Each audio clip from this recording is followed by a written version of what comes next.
Hey guys, Mr. Cole here. Just wanted to make a quick video just to kind of discuss a few things that are going to be new. We're so excited that you guys are coming back. I know you guys are all excited too that you're coming back for 5 days for in-person instruction.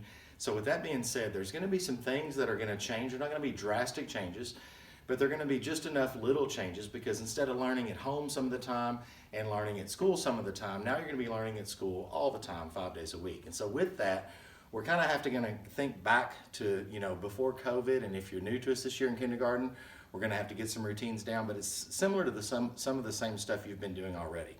So the purpose of this video is just to kind of to get some reminders of some things that you may have been doing before, okay? What we're going to start out with is talking about home behavior versus school behavior. With home behavior, you're thinking about things like staying logged on, keeping your headphones on, keeping your camera on, using the little raise your hand button during the Google Meets and all the things that go along with virtual learning.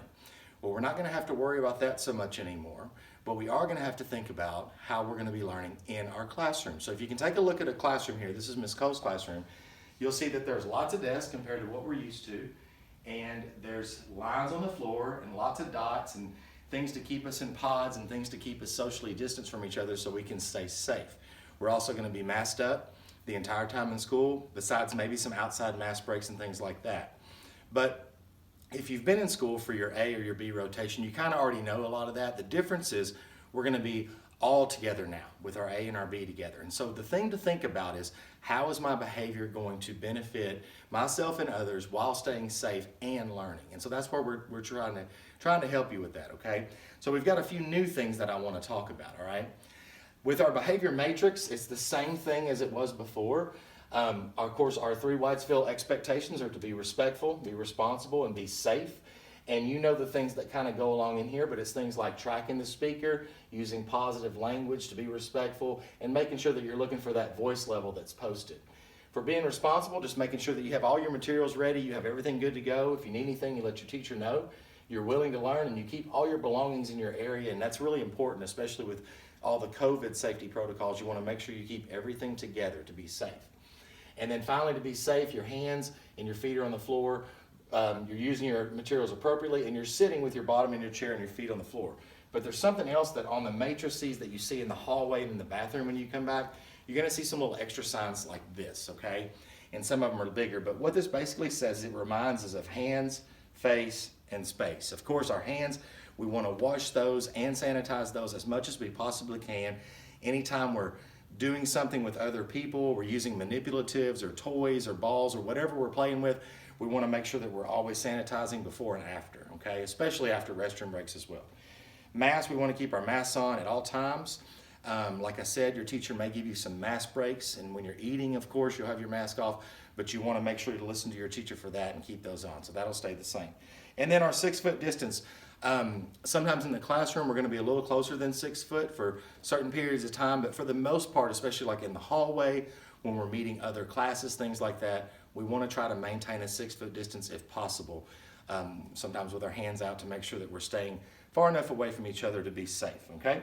So you'll see those are a little bit new. Now, something that's really cool that I want to tell you guys about is with our weekly leadership behavior trackers, okay? Your teachers all have one of these, and they will follow you when you do go to pullouts or when your pullout teacher comes to you or however that works. And it's got everyone's name listed in the classroom. And of course, you can see that we have our first consequence, second consequence, and so on. And we start with green, then we go to yellow, orange, and hopefully not, but red is there for a reason, okay? And as you can look at this, you can see that we have a spot for Monday, Tuesday, Wednesday, Thursday, and Friday. Well, this new part, this is all old news, but the new news is this. If you can maintain green behavior for 4 out of 5 days, that means you can have one day where you might be having a tough time, but if you can maintain green behavior for 4 out of those 5 days, you are going to get some cold cash, okay? Now, I know Miss Doty had her Doty Bucks that we're still using for iReady, but this is a little bit different. This right here is you get one of these if you finish a week on green behavior 4 out of 5 days, or 5 out of 5 days if you want to do that, that's great. And what you do is on Friday afternoons, you'll get one of these. On the back, it's blank. You put your name on the back, and you put something you're proud of. Something you're proud of doing, maybe a goal you achieved that week. I want you to tell us about it so we can know. Your teachers are all going to have one of these with their label of their classroom on it, and you're going to put your cold cash in this. We're going to send them to the front. on Friday afternoons. After that, you will be eligible to win some prizes every Friday afternoon, okay? So that's just a little extra incentive for positive school behavior, okay? So if you're just doing what you're supposed to be doing, you don't have anything to worry about, you can earn some cold cash and possibly win some prizes. But that's not all. If you follow me over here, I want to show you something in the cubbies. Most of you already know about these, but over here in the cubbies, you've got your dojo trackers, okay? And on these dojo trackers, you're going to see that there are 25 spots for each card. And we've got some kids here in Ms. Cole's class that are pretty close to filling up their card. When you fill up your card, you're getting 25 dojo stickers, okay? When you do that, you're in the 25-point club. And for 25-point club winners, they're going to get a brag tag, a dojo brag tag. They're going to get a little squishy toy from me, and they're also going to get a shout out on the announcements as soon as that happens. So when your teachers email me and let me know, we're going to announce that and let everybody know how proud we are of you for your positive behavior, okay? But not only that, if you fill up 2 of these cards, that's going to be 50 dojo points, okay? Students who are in the 50-point club are going to get a rocket popsicle, okay? And so we're going to do that. That might be a lunchtime thing. It might be at the end of the day, in the afternoon. But whatever the case, we're going to get you a popsicle for that. But that's not all. If you fill up 3 of these cards, that would be 75 dojo points. When you get to that, we're going to have a dojo party at the end of the year. Now, in the past, we used to do our dojo party at Owensboro Gym and Fitness and play on the inflatables and stuff. We can't really do that anymore. So we're going to do the next best thing, and we're going to have a party here in the gym. The date is not set yet, but we will let you know when that is set for the dojo party at the end of the school year.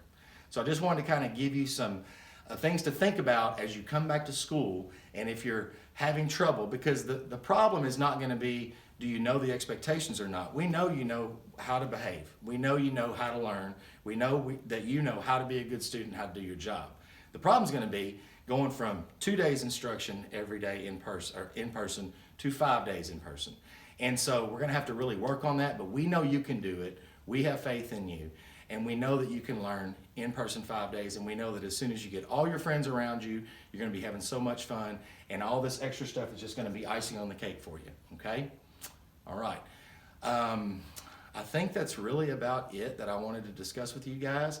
If you have any questions about hands, face, or space, if you have any questions about anything that's concerning you with safety or any of our rules or our expectations, you can always ask your teacher. If they don't know, they can ask me, or you can ask me, and I'll be glad to help, because I know there's a few new things that you might not understand. But we are so happy that you guys are back. We're glad you're back. We're glad to all be back. And we're excited that we can finish this last 9 weeks together as one big Whitesville family. And so that's about all I have. If you have any other questions, just let me know.